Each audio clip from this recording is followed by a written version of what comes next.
ನನಗೆ ಹಿಂಗೆ ಆಗೋಯ್ತು. ಬಿಕಾಸ್ ಬೋಟ್ ಹಿಂಗೆ ಶೇಕ್ ಆಗಿರಲ್ವಾ ಆ ಕಡೆ ಈ ಕಡೆ. ಆ ಅಣ್ಣನ ಟೈಮಲ್ಲಿ ಫ್ಯಾನ್ ಕಂಬಿ ಕೆಳಗಡೆ ಕಟ್ಟಿದ್ರು ಇಲ್ವ ಸರಿಯಾಗಿ ಕಟ್ಟಿದ್ರು ಗೊತ್ತಿಲ್ಲ. ಆ ಪರ್ಟಿಕ್ಯುಲರ್ ಫ್ಯಾನ್ ಬಿದ್ದೋಗ್ತಾ ಇತ್ತು, ಕೆಳಗಡೆ ಕೆಲಸ ಮಾಡೋದ್ಮೇಲೆ ಬಿದ್ದೋಗ್ತಾ ಇತ್ತು. ಸೊ ನಾನೇನ್ ಮಾಡ್ದೆ, ಫ್ಯಾನ್ ಫ್ಯಾನ್ ಫ್ಯಾನ್ ಅಂತ ಹಿಡಿದ್ಬಿಟ್ನಪ್ಪ. ಹಿಂಗ್ ಹಿಡ್ದಿದ್ದಾನೆ ನನ್ನ ಮಗಂದು ಪರ್ರ ಆಗ್ಬಿಡ್ತು. ನನ್ಗೆ ಏನಾಯ್ತು ಅಂದ್ರೆ ಗೊತ್ತಿಲ್ಲ, ಪರ್ರ ಆಗ್ಬಿಡ್ತು. ಹಿಂಗ್ ರಕ್ತ ಹಿಂಚಿತ್ತು. ನಾನು ಆ ಕಡೆ ಹೋಗಿ ನಿಂತ್ಕೊಂಡ್ಬಿಟ್ಟೆ. ಶಾರ್ಟ್ ಸೌಂಡ್ ಮಾಡಿದ ನಾನು ಏನಿಲ್ಲ ಏನಾಗಿಲ್ಲ ಅಂತ ಅಂದ್ಬಿಟ್ಟು ನಾನು ಆಮೇಲೆ ಅಲ್ಲಿದ್ದ ಬೆರಳು ರಕ್ತ ಬರ್ತಾ ಇದೆ ಅಂತ ನೋಡ್ಬೇಕು. ಕೂರ್ಸಿ ಒಂದು 4-5 ತೊಟ್ಟುಗಳು ಬಂದ್ಬಿಟ್ಟಿದೆ, ಕೂದಿ ಉಗುಳಿಗೆ ಹೋಗಿ ಚರ್ಮ ಬೆತ್ತಿ ಹಿಂಗೆ ಎದುರೋಗ್ಬಿಟ್ಟಿದೆ. ಅವಾಗ ನೋಡಿದ ಮೇಲೆ ನನಗೆ ಆ ಫೀಲ್ ಗೊತ್ತಾಗಿದ್ದು, ಬೆರಳು ನರ ಅದು ಡ್ಯಾಮೇಜ್ ಆದ್ರೆ ಯಾವ ರೇಂಜ್ ಪೇನ್ ಇರುತ್ತೆ ಅಂತ ನನಗೆ ಒಂದು 5 ನಿಮಿಷ ಆದ್ಮೇಲೆ ಗೊತ್ತಾಗಿದ್ದು.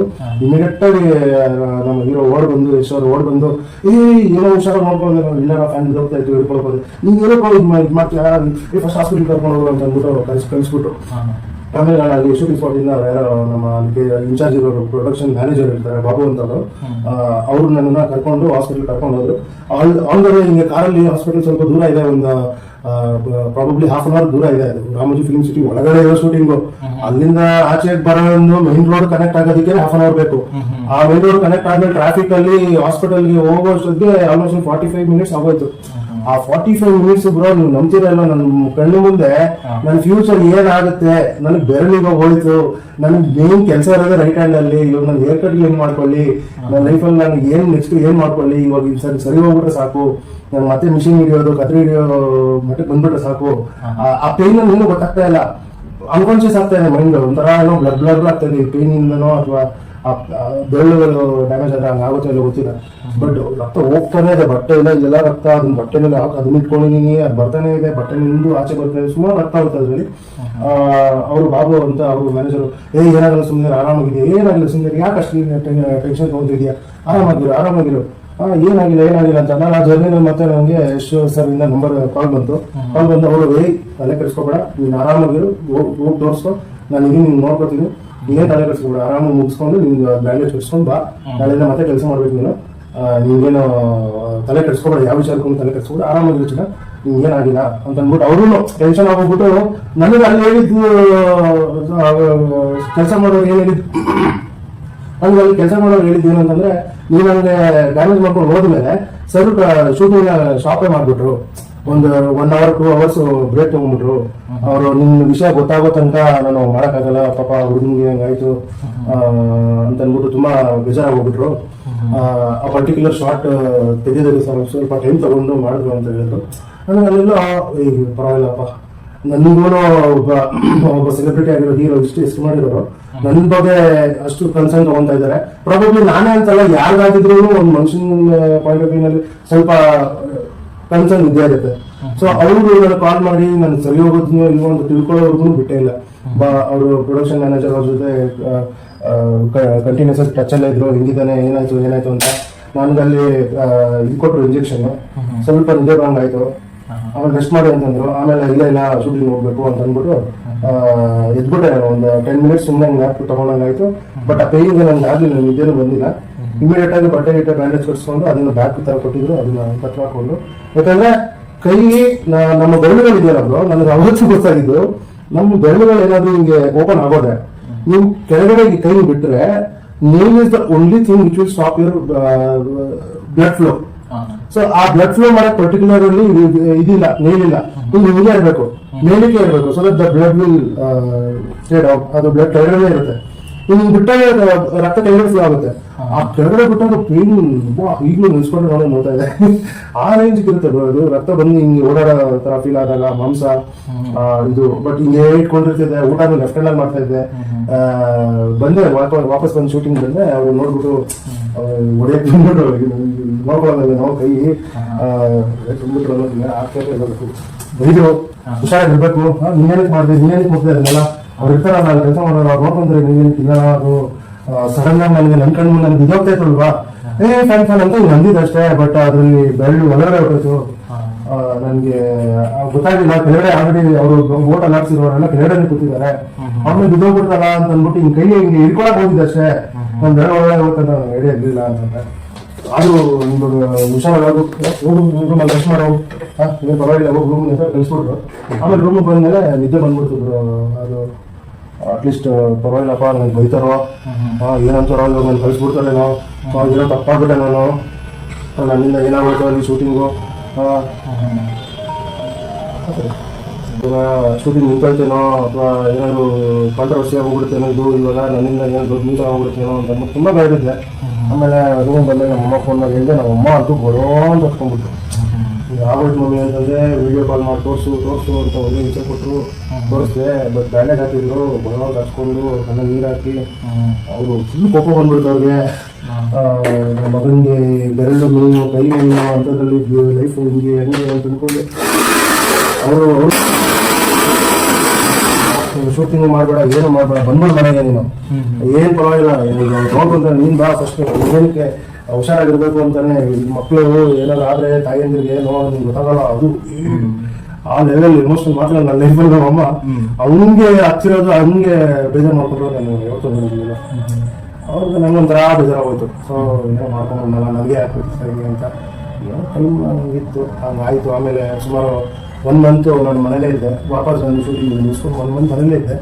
1 ಮಂತ್ ಮನೇಲಿದ್ದಾಗ ಆ ಪೇನ್ ಇದೆಯಲ್ಲ ಆ ಜರ್ನಿ ಡೈಲಿ ಮಲ್ಕೊಂಡಾಗ ಕೈ ಹಿಂಗಿರಂಗಿಲ್ಲ ಹಿಂಗೇ ಇರ್ಬೇಕು. ಮಲ್ಬೇಕಂದ್ರೆ ಇಲ್ಲೊಂದು ಬಟ್ಟೆ ಕಟ್ಕೊಂಡ್ಬಿಡ್ತಾ ಇದ್ದೆ, ಹಿಂಗೆ ಇಲ್ಲೊಂದು ಬಟ್ಟೆ ಕಟ್ಕೊಂಡ್ಬಿಟ್ಟು ಅದ್ಮೇಲೆ ಮಲ್ಕೊಂಡ್ಬಿಡ್ತಾ ಇದ್ದೆ. ಕೈ ಹಿಂಗೆ ಇರ್ಬೇಕಲ್ಲ. ಮರ್ತಾಗ ಏನಾದ್ರು ಹಿಂಗ್ ಬಿಟ್ಟೆ ಅಂತಂದ್ರೆ ಮತ್ತೆ ಬ್ಲಡ್ ಒಂಥರ ಜರ್ನಿ ಆಗೋದು ಫೀಲ್ ಆಗೋದು. ಅದು ಹಿಂಗಿಂದ ಅಂತ ಕರೆಂಟ್ ಬರೋದಂಗೆ ಆಗೋದು. ಒಂಥರ ಸಖತ್ ಬ್ರೋ ಕೈ ಜೋರು. ಯಾರಿಗಾರಿ ನೀವು ಅಬ್ಸರ್ವ್ ಮಾಡಿ ಯಾರು ಅಂತ ಕೇಳಿ. ಬಟ್ ನೇಲ್ ಅನ್ನೋದು ನಾವು ಅನ್ಕೊಂತೀವಿ ಅಷ್ಟೇ. ನೇಲ್ ಕಟ್ ಮಾಡ್ಬೇಕಾದ್ರೆ ಇದು ಬಟ್ ಆ ಆಯಿಂಟ್ಮೆಂಟ್ ಹಚ್ಬೇಕಾದ್ರೆ ಆ ಜರ್ನಿ ಊಟ ಮಾಡೋಕ್ಕಾಗದೆ ಲೆಫ್ಟ್ ಹ್ಯಾಂಡಲ್ಲೇ ಎಷ್ಟೋ ಸರಿ ವಾಶ್ರೂಮ್ ಹೋದಾಗ ಆ ನೀರೇನಾದ್ರು ಬಿದ್ಬಿಡುತ್ತಾ ಅಂತ ಇದನ್ನ ಹಿಂಗೆ ಇಟ್ಕೊಂಡು ಲೆಫ್ಟ್ ಹ್ಯಾಂಡಲ್ಲೇ ಎಲ್ಲ ಮಾಡ್ಕೊಂಡು ಸ್ನಾನ ಮಾಡಕ್ ಹೋದಾಗ ಇದಕ್ಕೆ ಒಂದು ದಾರ ಕಟ್ಕೊಂಡ್ಬಿಟ್ಟು ಮೇಲೆ ಇಟ್ಕೊಂಡ್ಬಿಡ್ತಾ ಇದ್ದೆ ಹಿಂಗೆ. ಲೆಫ್ಟ್ ಹ್ಯಾಂಡಲ್ಲಿ ಒಂದೇ ಕೈಯಲ್ಲಿ ಸ್ನಾನ ಮಾಡ್ಕೊಳ್ತೇವೆ. ನನಗೆ ಅದು ಹೀಲ್ ಆಗ್ತಾ ಇದೆ ಅಂತ ಗೊತ್ತಾಗೋ ತನಕ ಟೆನ್ಷನ್. ಬಿಕಾಸ್ ನನ್ನ ಕೈ ನನ್ನ ಲೈಫ್ ಇದು ಇದೇ ನನಗೆಲ್ಲ. ಸೊ ಇದೇ ಇಲ್ಲ. ಈಗ ನೆಕ್ಸ್ಟ್ ಟೈಮ್ ಶೂಟಿಂಗ್ ಹೋಗಿ ನಾನು ಮತ್ತೆ ಎಷ್ಟು ಹತ್ರ ಮಾಡೋಕ್ಕಾಗಲ್ಲ. ಸೊ ನನಗೆ ಹೋಯ್ತು ಆಗೋಯ್ತು ನನ್ನ ಲೈಫು. ಅಂಡ್ ನನ್ಗೆ ಎಷ್ಟೋ ಕ್ಲೈಂಟ್ಸ್ಗೆ ನಾನು ಹಿಂಗ್ ಮಾಡೋದು ಒಂದೇ ಕೈಯಲ್ಲಿ ಹೆಂಗಾದ್ರು ಮಾಡ್ಬೋದಾ ಅಂತ ಏನೇನೋ ಯೋಚನೆ ಮಾಡ್ಬಿಟ್ಟಿದ್ದೆ. ಒಂದೇ ಕೈಲಿ ಹೇರ್ ಕಟ್ ಮಾಡೋದಕ್ಕೆ ಏನಾದ್ರು ಮಾಡ್ಬೋದಾ, ಇದು ಯೂಸ್ ಮಾಡಿದ್ರೆ ಏನಾದ್ರು ಬರೀ ಬಾಚಿಂಗ್ಗೆ ಯೂಸ್ ಮಾಡ್ಕೊಂಡು ಏನಾದ್ರು ಮಾಡ್ಬೋದಾ, ಕತ್ರಿ ಲೆಫ್ಟ್ ಹ್ಯಾಂಡ್ ಪ್ರಾಕ್ಟೀಸ್ ಮಾಡೋಣ ಏನೋ ಬಂದ್ಬಿಟ್ಟು ನನಗೆ ಹೆಂಗೋ ಗೊತ್ತಿಲ್ಲ. By God bless and gods ಇದು ಮತ್ತೆ ನನ್ನ ಇಷ್ಟಪಟ್ಟಿರೋರು ಕೊಟ್ಟಿದ್ದೊಂದು ಸಪೋರ್ಟು, ನಮ್ಮ ತಾಯಿ ಬ್ಲೆಸ್ಸಿಂಗ್ಸು ಎಲ್ಲರಿಂದಲೂ ಹೆಂಗೋ ಐ ಆಮ್ ವರ್ಕಿಂಗ್ ನಾವು. ಅದು ಇದಾಗಿ ನನಗೆ ಆಲ್ಮೋಸ್ಟ್ ಅಲ್ಲಿ ಇಷ್ಟು 2021 ಆಗಿದ್ದು, ಈಗ 25. ಸೊ ಆಲ್ಮೋಸ್ಟ್ ಅಲ್ಲಿ 4 years ಆಗೋಯ್ತು. ಅದಾದ್ಮೇಲೆ ಸುಮಾರು 6 months ನಾನು ವರ್ಕ್ ಮಾಡೋದಾಗೆಲ್ಲ ಪೇನ್ ಆಗೋದು.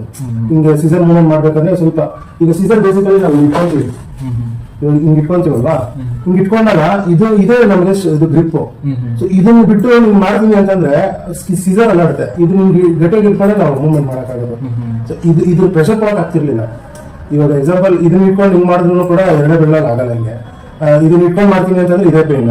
ಇದನ್ನ ಇಟ್ಕೊಂಡು ಇದನ್ನ ಮಾತ್ರ ಮಾಡ್ತೀನಿ ಅಂತಂದ್ರೆ ಒಂಥರ ಏನೋ ಡಿಫ್ರೆಂಟ್ ಆಗಿ ಅದು ಕಟ್ ಮಾಡ್ಬೇಕಾದ್ರೆ ಒಂಥರ ಬರ್ತಿರ್ಲಿಲ್ಲ. ಈಗ ಮಾಡಕ್ ಆಗ್ತಿದೆ. ಅವಾಗ ಸೀಸನ್ ಬೇರೆ ಒಳಗಡೆ ಹೋಗ್ತಾ ಇರ್ಲಿಲ್ಲ. That is A very emotional journey for me. 6 months ಅಂತೂ ಔಟ್ ಆಫ್ ಮೈಂಡ್. ಸುಮಾರು ಆ ತಿಂಗಳಲ್ಲಿ ಈ ಬೆಳೆ ಮಧ್ಯದಲ್ಲೇ ಸುಮಾರು ಟ್ರಿಪ್ ಹೊಡ್ಬಿಟ್ಟೆ. ಮೈಂಡ್ ಡಿಸ್ಟರ್ಬ್ ಆಗ್ತೇನೆ ಅಂತ ನೋಡ್ಬಿಟ್ಟು ಎರಡ್ ಸತಿ ಗೋವಾಗ ಬೀಚಲ್ಲಿ ಕೂತ್ಕೊಂಡು ಎಷ್ಟೊಂದು ಸತಿ ಹತ್ಕೊಂಡು ಅಲ್ಲೇ ಹೋಗ್ಬಿಡೋಣ ಸಮುದ್ರ ಒಳಗಡೆ ಅನ್ನೋ ಫೀಲಿಂಗ್ ಎಲ್ಲ ಬಂದ್ಬಿಟ್ಟಿತ್ತು. Because I am very emotional. ನನಗೆ ಸಣ್ಣ ವಿಷಯನೂ ಬೇಗ ಎಮೋಷನಲ್ ಆಗ್ಬಿಡ್ತೀನಿ. ಈಗ ನೀವು ನನಗೆ ಮೋಸ ಮಾಡಿದ್ದೀರಾ, ಸುಳ್ಳು ಹೇಳಿದ್ದೀರಾ, ಇವಾಗ ನಿಮ್ಮಿಂದ ನನ್ನ ಲೈಫ್ ಹಾಳಾಗಿದೆ ಅಂತ ಅನ್ಕೊಂಡು ನಿಮ್ಮಿಂದನೇ ಏನೋ ಒಂದಾಗಿದೆ. ಬಟ್ ಸ್ಟಿಲ್ ನೀವು ನನ್ನ ಹತ್ರ ಬಂದು ಏನಾದ್ರು ಒಂದು ಮಾತು ಕೇಳಿದ್ರೆ ನಾನು ಇಲ್ಲ ಅಂದ್ರೆ ಮಾಡ್ಬಿಡ್ತೀನಿ. ಅಷ್ಟು ಎಮೋಷನಲ್ ನಾನು. ಇನ್ನೋಸೆಂಟ್ ಬುಬೆ ನಿಜವಾಗ್ಲು. ಯುಟಿಲೈಸೇಷನ್ ಬರೋ ನನಗೆ ಎಲ್ಲಾರು ಹೇಳಿದ್ರೆ ನಂಬಿಡೋದು ಬೇಡ ಅಷ್ಟು ಇದು.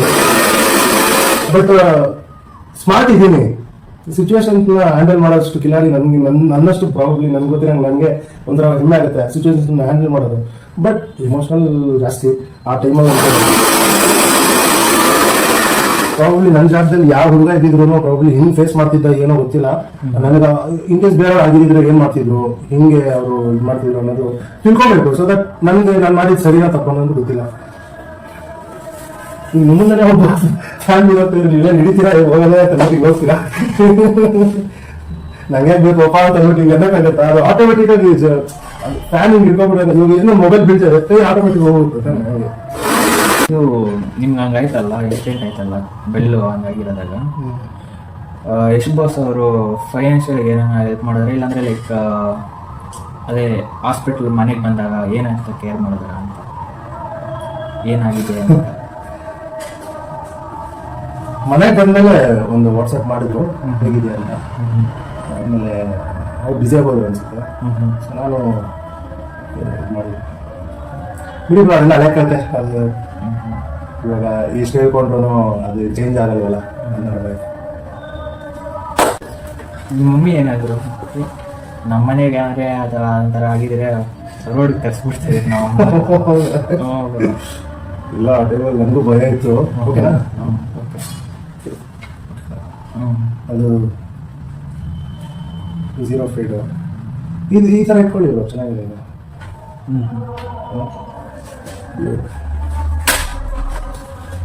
ಏನು ಬ್ರೋ ಫುಡ್ ಚೆನ್ನಾಗಿ ಆಗ್ಬಿಟ್ರೆ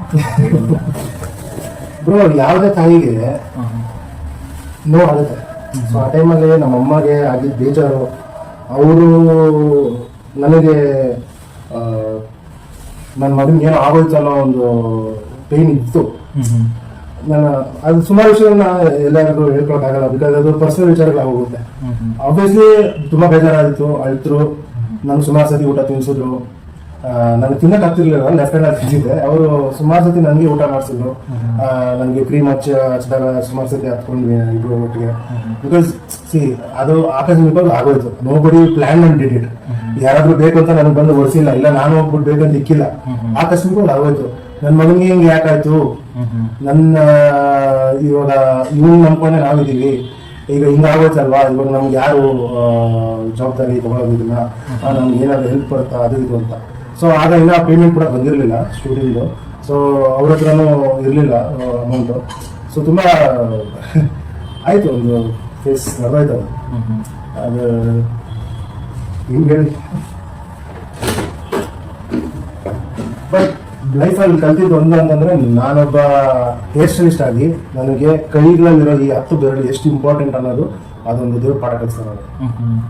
ಬೈಕಲ್ಲಿ ನಾನು ಹೋಗ್ತಾ ಇದ್ದ ಸ್ಪೀಡ್ಗಳು, ನಾನು ಬಿದ್ದಿರೋದು ಇದೆಲ್ಲ ಬಿದ್ದಿರೋದೆ ಬೈಕ್ಗಳಲ್ಲಿ. 2 ಕೈ, ಕಾಲು, ಕೈ, ಬೆನ್ನು, ಇಲ್ಲಿ ಭುಜ ಎಲ್ಲ ಕಿತ್ಕೊಂಡಿದ್ದಾರೆ. ಬಟ್ ಯಾವತ್ತೂ ನನಗೆ ಕೈ ವಿಚಾರದಲ್ಲಿ ಕೆಲಸದ ವಿಚಾರಕ್ಕೆ ತೊಂದರೆ ಆಗಿರಲಿಲ್ಲ. ಬಟ್ ಆ ಇನ್ಸಿಡೆನ್ಸ್ ತೊಂದರೆ ಮಾಡ್ಬಿಟ್ಟು ನನಗೆ ಆಲ್ಮೋಸ್ಟ್ ಅಲ್ಲಿ 5-6 ಮಂತ್ಸ್ ನಾನು ಕೆಲಸ ಮಾಡೋಕೆ ಆಗಿಲ್ವಲ್ಲ. ಸೊ ಮಾಡೋಕ್ಕಾಗಲ್ವೇನೋ, ಬೇರೆ ಏನೋ ನೋಡ್ಕೊಳ್ಳೋಣ ಬರೋ ಅಂತ ಅಂದ್ಬಿಟ್ಟು ಟ್ರೈ ಮಾಡಿದೆ. ಸುಮಾರು ವಿಷಯಗಳು ಬೇರೆ ಬೇರೆ ಎಫರ್ಟ್ಗಳಾಗಿದೆ, ಯಾವುದು ವರ್ಕೌಟ್ ಆಗ್ತಾ ಇರಲಿಲ್ಲ. ಸುಮಾರು ಜನ ಈಗಲೂ ಹೇಳ್ತಾರೆ, ನೀನು ಸುಮ್ಮನೆ ಯಶೋರ ಹತ್ರ ಹೋಗ್ಬಿಟ್ಟು ಒಂದು ಫೋಟೋ ಇಸ್ಕೊಂಡು ಬಂದ್ಬಿಟ್ಟು ನಾನು ಅವ್ರು ಮಾಡಿದೆ ಅಂತ ಹೇಳ್ತೀಯಾ, ಇವಾಗ ನೋಡ್ರೆ ಬೇರೆಯವ್ರು ಆಗ್ತಿದ್ದಾರೆ, ನೀನು ಮಾಡಿರಲ್ಲ ಸುಮ್ಮನೆ ಇರಿದ್ರು, ಸುಮ್ಮನೆ ನೀನು ಇದು ಶೋ ಕೊಡ್ತಾ ಇದೆಯಾ, ಆ ಥರ ಆಗೇ ಬಿದ್ದಿದ್ರೆ ನೀನು ಎಲ್ಲೋ ಇರಬೇಕಿತ್ತು, ಎಷ್ಟು ಫೇಮಸ್ ಆಗೋಗ್ಬೇಕಿತ್ತು, ಇಲ್ಲ ಅಂದ್ರೆ ನೀನು ಯಾವ ಲೆವೆಲ್ ಇರ್ಬೋದಾಗಿತ್ತು. ನೀನೇನೋ ಸುಮ್ಮನೆ ಫೋಟೋ ಇಟ್ಕೊಂಡ್ ಬಂದಿದ್ಯಾ, ಆಮೇಲೆ ನೀನು ಬರೀ ಟ್ರಿಪ್ ಹೋಗ್ಕೊಂಡು ಕುತ್ಕೊಂಡಿದ್ದೆ ಅಂತ. ಈ ಇನ್ಸೈಡ್ ಜರ್ನಿ ಯಾರಿಗೂ ಗೊತ್ತಿಲ್ಲ. ಈಗ ಅಲ್ಲಿಂದ ಆಯ್ತು, ನಾನು ಶೂಟಿಂಗ್ ಹೋಗಕ್ಕಾಗಲಿಲ್ಲ, ಕೆಲ್ಸಕ್ಕೆ ಹೋಗಕ್ಕಾಗಲಿಲ್ಲ, ಅಥವಾ ನಾನು ಆ ಟ್ರಿಪ್ಗಳು ಹೊಡೆದಿದ್ದು ನಾನು ಅದನ್ನೆಲ್ಲ ಪೋಸ್ಟ್ ಮಾಡ್ತಾ ಇದ್ದೆ ವಾಟ್ಸ್ಆ್ಯಪ್ ಸ್ಟೇಟಸ್ಗಳಿಗೆ. ಸೊ ದಟ್ ನಾನು ಎಂಗೇಜಿಂಗ್ ಆಗಿದ್ದೀನಿ ಅಂತ ತಿಳ್ಕೊಳ್ಳಿ ಅಂತ ಅಷ್ಟೇ. ಏನೋ ಸಡನ್ ಆಗಿ ಗ್ಯಾಪ್ ಕೊಟ್ರೆ ಏನಾಯ್ತು ಇವನು ಫ್ರೀ ಆಗಿದ್ದಾನೆ ಕರೆಯೋಣ ಮಾತಾಡ್ಸೋಣ ಅಂತ ಅಂದ್ಬಿಟ್ಟು ಕರೆಯೋರು ಮೀಟ್ ಮಾಡೋರು, ನೋಡ್ದಾಗ ಕೇಳೋರು. ನಾನು ಏನು ಸುಳ್ಳು ಹೇಳಕ್ಕಾಗಲ್ಲ, ಟೈಮಲ್ಲಿ ತಪ್ಪಿಸ್ಕೊಂಡು ಓಡಾಡಬೇಕು ಸ್ವಲ್ಪ ದಿನ. ಅದೆಲ್ಲ ಫೇಸ್ ಮಾಡ್ಬಿಟ್ಟಿದ್ದೀನಿ. ನಮ್ಮಮ್ಮ ಈಗ ಒಂದು ರೀಸೆಂಟ್ ಆಗಿ ನನಗೆ ಒಂದು ಇನ್ಸಿಡೆಂಟ್ ಆಯ್ತು, ಅದು ಸ್ವಲ್ಪ ಟ್ರಾಜಿಡಿನೇ. ಆ ವಿಚಾರದಲ್ಲೂ ಕೂಡ ಅವರು ಈ ಬೆರಳು ಮ್ಯಾಟರ್ನ ಇದು ಮಾಡ್ತಾ ಇದ್ರು, ರಿಲೇಟ್ ಮಾಡಿ ಹೇಳ್ತಾ ಇದ್ರು. ನೋಡು, ಒಂದ್ಸತಿ ಏನೋ ಟೈಮ್ ಚೆನ್ನಾಗಿದ್ದು ಕೆಲ್ಸಕ್ಕೆ ನಿಂತ್ಕೊಂಡೆ, ಅಥವಾ ಇಲ್ಲಿವರೆಗೂ ಅಂಗಡಿ ಮಾಡ್ಕೊಂಡು ಇಲ್ಲಿವರೆಗೂ ಬಂದಿದ್ಯಾ, ಈಗ ಮತ್ತೆ ಏನೋ ಒಂದು ಮಾಡ್ಕೊಂಡಿದ್ಯಾ, ನೋಡಿ ನಿನ್ ದೇವ್ರು ನಿಮ್ಗೆ ಆಪರ್ಚುನಿಟಿ ಕೊಡ್ತಾನೆ ಇದ್ದಾನೆ. ಮೊನ್ನೆ ಆಗಿದ್ದ ಇನ್ಸಿಡೆಂಟ್ಗಳಲ್ಲಿ ನಾನು ಬೇರೆ ಎಲ್ಲೋ ಇರ್ಬೇಕಾಗಿತ್ತು. ಅದು ಬೇಜಾರಾಯ್ತು ಈ 2 months ಅಲ್ಲಿ. ಅದಕ್ಕೆ ನಾನು ಬ್ರೇಕ್ ತಗೊಂಡಿದ್ದು. ಸುಮಾರು ಜನ ನಾನು ಆಗೋದೆ ಹುಡುಗ ಇದೀವಿ, ಅಂಗಡಿ ಮಾಡ್ದ, ಲೋನ್ ಮಾಡ್ದ, ಅಂಗಡಿ ಮಾಡ್ದ, ಕಾರ್ ತಗೊಂಡ, ಇದ್ ಮಾಡ್ದ, ಓಡಾಡ್ದ, ಅಷ್ಟೇ ಆಗೋಯ್ತು ಲೈಫು ಅಂತ ಸುಮಾರು ಜನ ನಕ್ಕಿದ್ರು. ನನ್ಗೆ ಆಗಿದ್ದೊಂದು ಡೌನ್ ಫಾಲ್ ಇಂದ ಸುಮಾರು ಜನ ಜಡ್ಜ್ ಮಾಡಿದ್ರು. ನಾನು ತಲೆ ಕೆಡ್ಸ್ಕೊತಾ ಇರಲಿಲ್ಲ. ನಾನು ಈ ಎಫರ್ಟ್ ಹಾಕಿ ಓಡೋದು ಗೊತ್ತು ನನ್ನ ಬಾಧೆ, ನನ್ನ ಒಂದು ಪೇನ್, ನನ್ನ ಇದು. ಸೊ ಅದು ನಂಗೆ ಆನ್ಸರ್ ಕೊಡ್ತಾ ಇದೆ. ಇವತ್ತಿನವರೆಗೂ ನನಗೆ ಬಿಟ್ಟಿಲ್ಲ, ಕೈ ಬಿಟ್ಟಿಲ್ಲ. ಈಗ ನೀವು ಬಂದಿದ್ದೀರಾ, ಸುಮಾರು ಜನ ಈಗೀಗ ಬರ್ತಾ ಇದ್ದಾರೆ. ಬಟ್ ಈ 2 months ಇಂದ ನನಗೆ ಅವ್ರು ಕಾಂಟ್ಯಾಕ್ಟ್ ಮಾಡೋಕೆ ಟ್ರೈ ಮಾಡಿರ್ತಾರೆ. ನಾನು ಸಿಕ್ಕಿರಲ್ಲ, ಕೈಗೆ ಫೋನ್ ಆಫ್ ಇತ್ತು, ನಾನು ಮಾತಾಡೋಕೆ ಟ್ರೈ ಮಾಡಿಲ್ಲ. ಬಟ್ ಈಗ ನಾನು ಅವೈಲೇಬಲ್ ಇದ್ದೀನಿ ಬನ್ನಿ ಅಂತಂದ್ರೆ ಪ್ರಾಬಬ್ಲಿ ಅವರು ಇವ್ನು ಮತ್ತೆ ಶೂಟಿಂಗ್ ಹೋಗ್ಬಿಡ್ತಾನೆ, ಅಥವಾ ದಿನ ಸಿಗಲ್ಲ, ಇವ್ನು ಕಂಟಿನ್ಯೂಟಿ ಕೊಡಲ್ಲ, ಮತ್ತೆ ಬಂದು ಇವ್ನಿಗೆ ರಿಕ್ವೆಸ್ಟ್ ಮಾಡ್ಕೋಬೇಕು, ಯಾವಾಗ ಸಿಗ್ತೀರಾ ಅಂತ ವೇಟ್ ಮಾಡಬೇಕು ಅಂತ ಅಂದ್ಬಿಟ್ಟು ಪ್ರಾಬಬ್ಲಿ 2 months ಗ್ಯಾಪಲ್ಲಿ ಈ ರ್ಯಾಪೋ ಕಟ್ ಆಗೋಗ್ಬಿಟ್ಟಿದೆ. ಸೀರಿಯಸ್ ಆಗಿ ರ್ಯಾಪೋ ಕಟ್ ಆಗೋಗಿದೆ. ಈಗ ಬೇರೆ ಟ್ರೈನ್ಸ್ ಹೋಗ್ಬಿಟ್ಟಿದ್ದಾರೆ. ಇಟ್ಸ್ ಓಕೆ, ಅವ್ರಿಗೆ ಲುಕ್ ಚೆನ್ನಾಗಿ ಸಿಗ್ತಾ ಇದೆಯಲ್ಲೋ, at least I am happy about that. ನನಗಿಂತ ಬೆಟರ್ ಹೆಸರು ಸಿಕ್ಕಿದ್ದಾರೆ ಅಂತಂದ್ರೆ, ಅಥವಾ ನನಗಿಂತ ಚೆನ್ನಾಗಿ ಕೆಲಸ ಮಾಡೋರು ಯಾರೋ ಒಬ್ಬರು ಅವರು ಅಡ್ಜಸ್ಟ್ ಆಗಿದ್ದಾರೆ ಅಂತಂದ್ರೆ ನಾನು ಆ ಜವಾಬ್ದಾರಿ ತೊಗೊಳೋದಕ್ಕೆ ಹೇಳಿ. ಬಿಕಾಸ್ ನಾನು ಮಾಡ್ಕೊಂಡಿದ್ದಲ್ಲ, ನಾನು ಅವೈಲೇಬಲ್ ಇದ್ದಿದ್ದರೆ ಅಂಗಡಿಗಳಲ್ಲಿ ತೊಗೊಂಡು ಚೆನ್ನಾಗಾಗ್ತಿತ್ತು.